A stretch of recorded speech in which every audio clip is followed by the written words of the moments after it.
Murakaza neza kuri ukuri ku mafaranga. Uyu munsi tugiye kurabira hamwe ibimenyetso bitanu bikwereka yuko umukobwa canke umugore ashaka kuryamana nawe. Ariko mbere yuko dutangura, reka mbanze nkwibarize kino kibazo. Woba warigeze kubona umukobwa ahora kwandikira kenshi akamarondera uko mwovugana, maze ukibaza uti mbega uyu mukobwa hari ico ashaka kumbwira canke nuko ari umugenzi gusa? Canke warigeze kubona umugore akunezerererwa cane iyo muri kumwe, akagusekera akakwitaho mbere kurusha n'abandi, maze ukabura ico bivugako? Abagabo benshi uzosanga bahura n'ibibazo buri munsi, bakabona izi nyifato zimwe zimwe z'umugore ariko bakabura kumenya ico bisobanura. Nico gituma uyu munsi nagutegura ibimenyetso bitanu bishobora kukwereka yuko umugore ashaka yuko mworyamana nawe. Ariko nimba ushaka gutahura neza inyifato nk'izi, nuko gumana nanje kuva ku ntango y'iki kiganiro gushika ku mpera. Ariko nimba ukunda ibiganiro nk'ibi, nuko kanda sabone ugakora na like.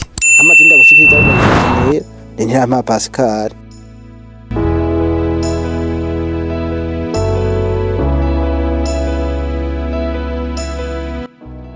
Reka rero twinjire mu kiganiro nyezina, tutangurane n'iki kintu ca mbere gishobora kukwereka yuko umukobwa ashaka kuryamana nawe.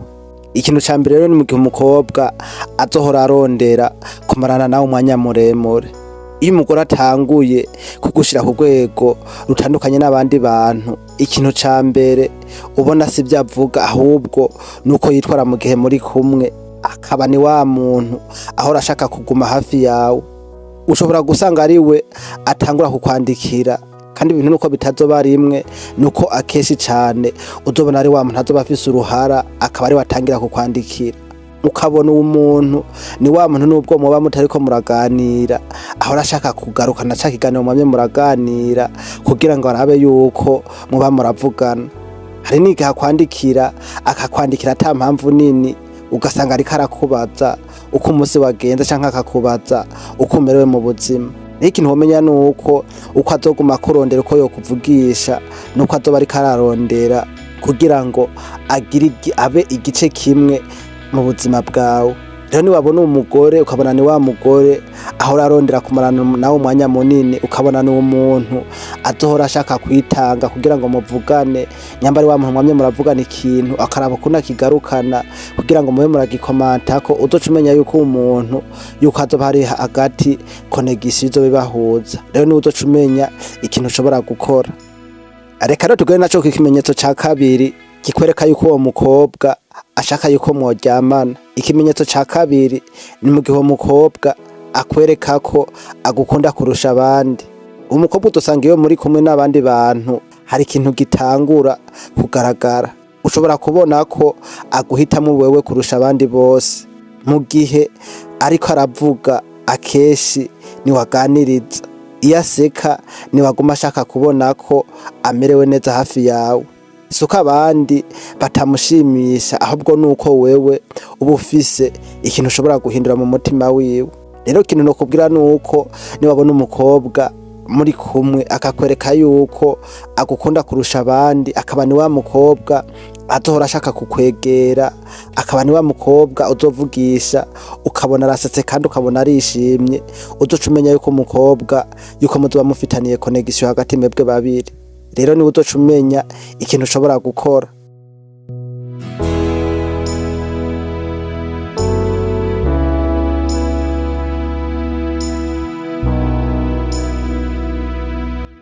Reka rero tugende naco kintu ca gatatu kikwereka yuko uwo mukobwa yuko agukunda canke yuko umukobwa yuko ashaka yuko mworyamana. Ikintu ca gatatu ni mu gihe umukobwa akwereka ko agukunda kurusha abandi. Udosanga uwo mukobwa mu gihe muri kumwe n'abandi bantu hari ikintu gitangura kugaragara.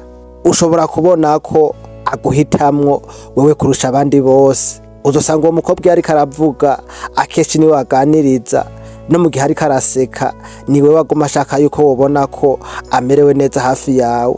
Ikintu womenya nuko suko abandi batamushimisha, ahubwo nuko wewe uba hafi yiwe mu gihe ushobora guhindura uko umutima we wari umeze. rero niwabona umukobwa ukabona uwo mukobwa arakwegera kandi agashaka yuko wobona yuko agukunda kurusha abandi, uzoca umenya yuko umukobwa yuko afitaniye connection. Uwo mukobwa niwabona ari umukobwa aza hafi yawe ukabona ashaka kukwereka yuko agukunda kurusha abandi, akakwereka yuko akwishimiye muri kumwe, uzoca umenya yuko umukobwa yuko hari ikindi kintu kizoba kiri hagati yanyu mwebwe babiri. Rero nuzoca umenya ikintu ushobora gukora.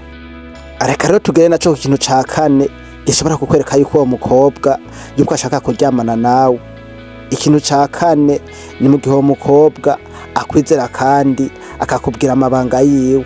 Iyo umuntu atangiye kukwizera birakura buhoro buhoro, atangura kukubwira ibyo abandi batazi, akakubwira ibyo anyuramwo, akakubwira n'ibimuraje ishinga, akakubwira n'amabanga yiwe bwite.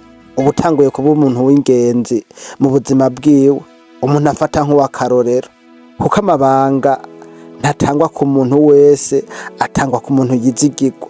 Rero niwabona umukobwa ukabona ni wa mukobwa atangiye kukubwira amabanga yiwe, ukabona ni wa mukobwa kwizera, ukabona atangiye kukubwira ibindi bintu ata muntu n'umwe yahora abibwira, ukabona atangiye kukumenera amabanga, uzoca umenya yuko uwo mukobwa yuko yagukunze canke yuko hari iyindi connection iri hagati yanyu mwebwe babiri.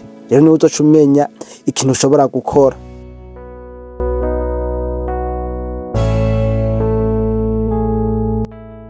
None rero tuhejeje kubona ibimenyetso bitanu bikwereka yuko uwo mukobwa ashaka yuko mworyamana, ariko ndakubwiza ukuri, ibintu ariko ndakubwira si ibintu wofata yuko ari ibintu sampurusa uzobona ngo uhita umenya yuko uwo mukobwa niwamubona ibi bimenyetso uzohita umenya yuko yashatse yuko mworyamana.